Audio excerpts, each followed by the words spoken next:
Halo, Assalamualaikum warahmatullahi wabarakatuh. Kembali lagi di channel Davin FX.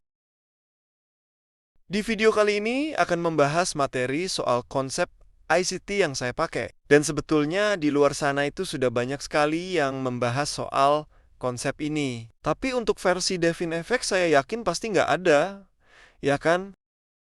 Dan ada beberapa hal yang perlu kalian tahu. Dulu saya udah pernah bilang bahwasannya saya itu pakai 7 setup model. Dan semuanya itu punya probabilitas yang lumayan tinggi. Yang paling penting, ini bukan metode uji coba ya. Tapi semua setup itu sudah saya pakai selama bertahun-tahun. Hanya saja, saya uploadnya itu nanti bertahap, biar kalian nggak pusing. Dan kali ini saya akan membahas ICT konsep naratif. Ini hanya ada 3 model. Pertama, internal liquidity to external liquidity atau imbalan to liquidity. Kedua, external liquidity to internal liquidity atau liquidity to imbalan. Dan ketiga, external liquidity to external liquidity atau liquidity to liquidity. Setup ini itu bakal lebih full power lagi apabila kita pakai time frame H4 dan digabungin dengan market structure, dan bisa digabungin juga dengan sesi market atau ICT quarterly theory. Hal yang perlu kalian perhatikan adalah pembentukan market strukturnya, wajib ada konfirmasi yang terbentuk pada low time frame.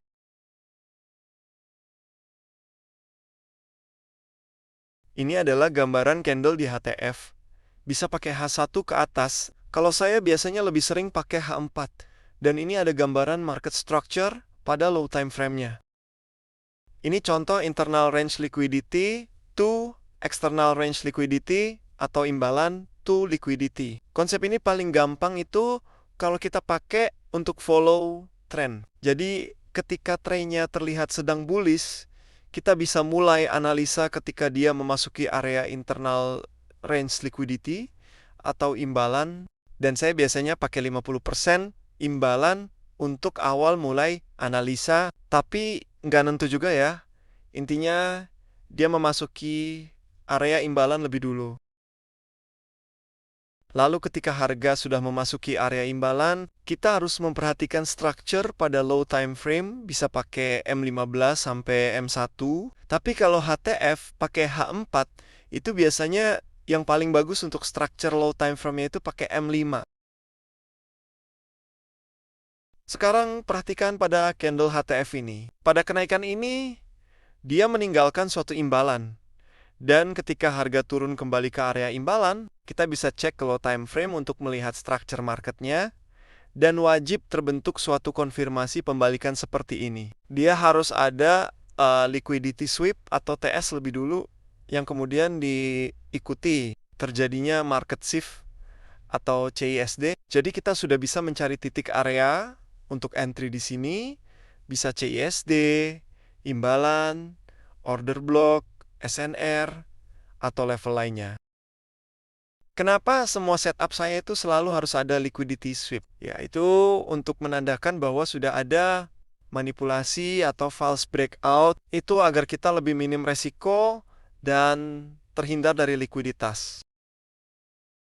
Kemudian, untuk analisa tambahan, kita juga bisa gabungin ACT quarterly theory. Jadi kalau area entry kita bertepatan dengan waktu kill zone, itu akan lebih full power lagi. Tapi ini hanya untuk analisa tambahan, yang artinya ini tidak harus ada di waktu kill zone. Tapi nanti di akhir video akan saya kasih contoh seberapa full powernya apabila digabungin dengan sesi market. Selanjutnya ini adalah model 2, ini ada liquidity to imbalan. Ini ada sedikit perbedaan dari model yang pertama, tapi untuk konfirmasinya ya sama aja ya, nggak ada bedanya. Ini adalah gambaran dari high time frame, dan ini adalah low time frame.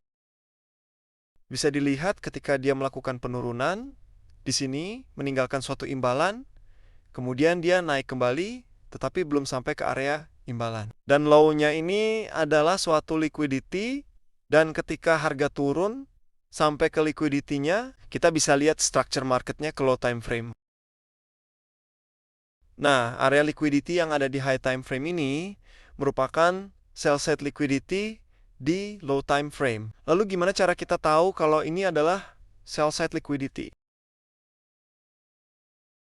Dari sini turun, kemudian pullback, turun lagi, dan naik lagi mengambil pullback terakhir ini. Jadi ini sudah menjadi sell side liquidity. Untuk materi market structure mungkin saya bahas lengkap nanti aja ya. Nah, ketika dia turun menyentuh sell side liquidity ini, kita bisa standby menunggu terbentuknya konfirmasi seperti ini. Adanya liquidity sweep atau TS yang kemudian diikuti terjadinya market shift, baru kita bisa mencari titik area entry di sini. Dan kita bisa gabungin juga dengan ICT Quarterly Theory. Jadi, ketika waktu area entry-nya bertepatan dengan waktu kill zone, itu akan lebih mantap lagi, guys. Dan akan lebih bagus lagi kalau di bawah sell side liquidity ini terdapat adanya suatu key levels. Dan dengan adanya key level, kita juga bisa melakukan aggressive entry. Hanya saja itu lebih high risk, tetapi reward yang didapat bisa sangat besar. Saya lanjut ke model 3, yaitu liquidity to liquidity. Nah, setup ini sebenarnya dari zaman dulu itu saya udah sering jelaskan ya, tapi nggak apa-apa, mari kita bahas lagi dari awal. Dimana pada model 3 ini saya hanya mengandalkan buy side liquidity dan sell side liquidity. Pada model ini, kita perlu mengidentifikasi validnya buy side liquidity dan sell side liquidity.